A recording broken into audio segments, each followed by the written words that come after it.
Hi, everybody.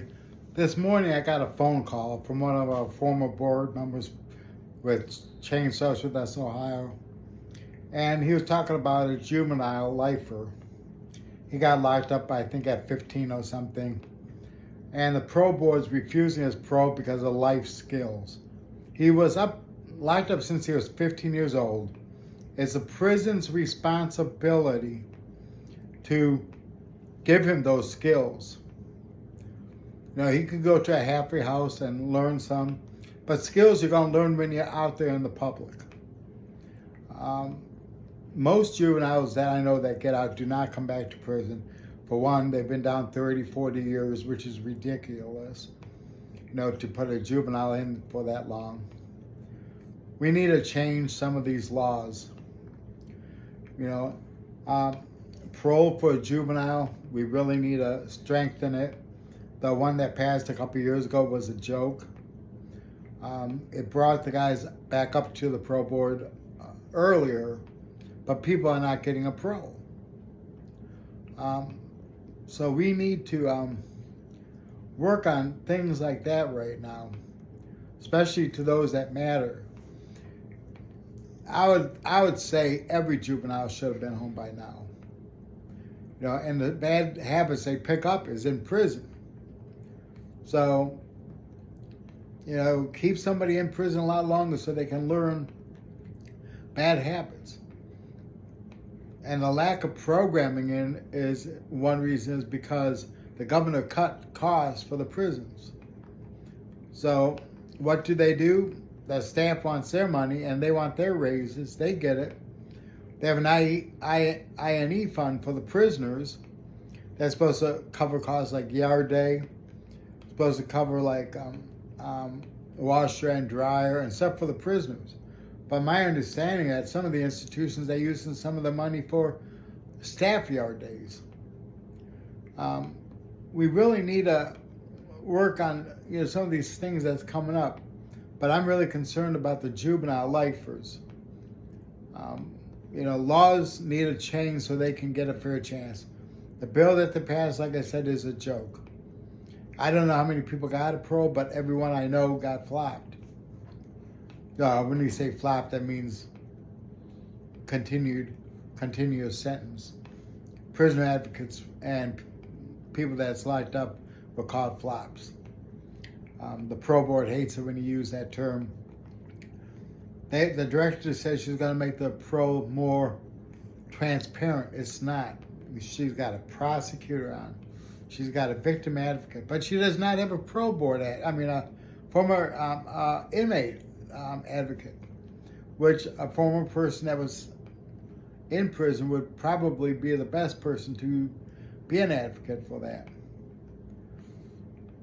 And this is getting to be aggravating.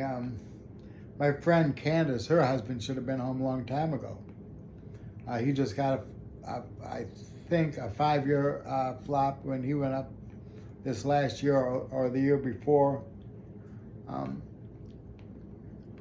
I would love to know how many juvenile lifers we have locked up, but it's too many. And then they're still locking them up. And they're going to be in 30 or 40 years as juveniles. I think they should go to the board within 5 years when they first get locked up. And if they seem sensible, they have changed, they have taken the programming which the institutions do not offer, then release them. I don't think for fighting you should get a flop, because if you're defending your belongings or yourself, why should you get a flop for that? Drugs is another thing. Who's bringing in the drugs to the prisons? The staff is. It's not the prisoner's family. It's the staff. So why are they punishing the prisoners when the staff is bringing it in and they're not catching these people? So come on, people, especially those that have loved ones locked up, that want to sit on their butts all day and not get involved, but they'll call and ask for help. That's one reason why things don't change, is because you don't have people involved that should be involved. If we would get everybody together that they have loved ones in that has to see the pro board, I guarantee change would happen. You know, with fair treatment, reform, and reentry, we had a great coalition. But it's still not too late to get something done. I'm not going to be doing that much anymore. I'm kind of enjoying myself fishing. I just performed a wedding the other day, and I just like relaxing. For those that don't know, back in 2020, I had a stroke and I coded twice and almost lost my life.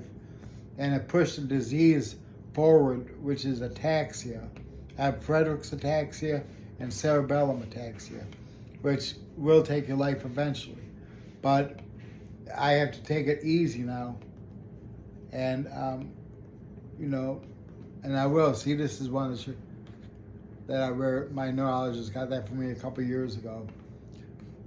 He was telling me that almost all the time you end up with a feeding tube in because you will not be able to swallow anymore. And I have that problem now and then. But you'll never hear me complain about it because I'm thankful every day I wake up.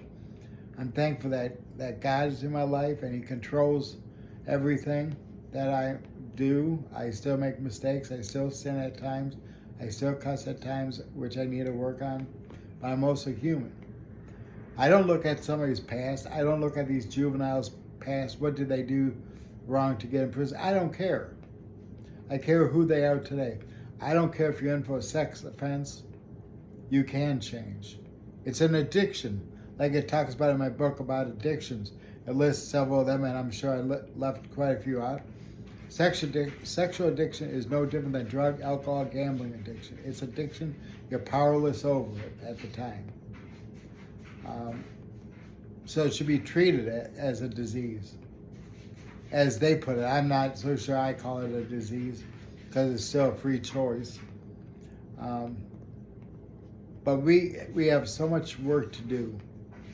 I'm asking people to get involved in Candace Hudson's group, Understand Before You Judge, which we'll be working on parole reform.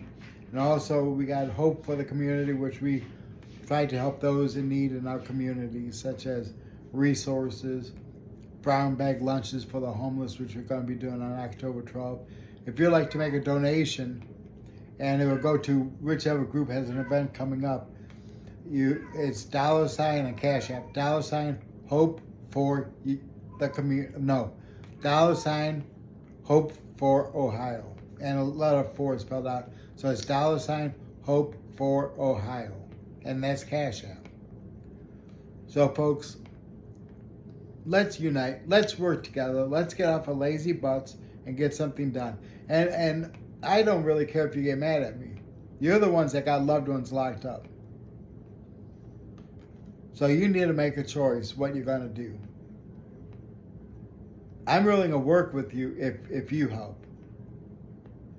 Like I said, I'm not going to be doing that much anymore because I got burned out because it was me, Candace, Terry, and a few people with fair treatment that really worked on it.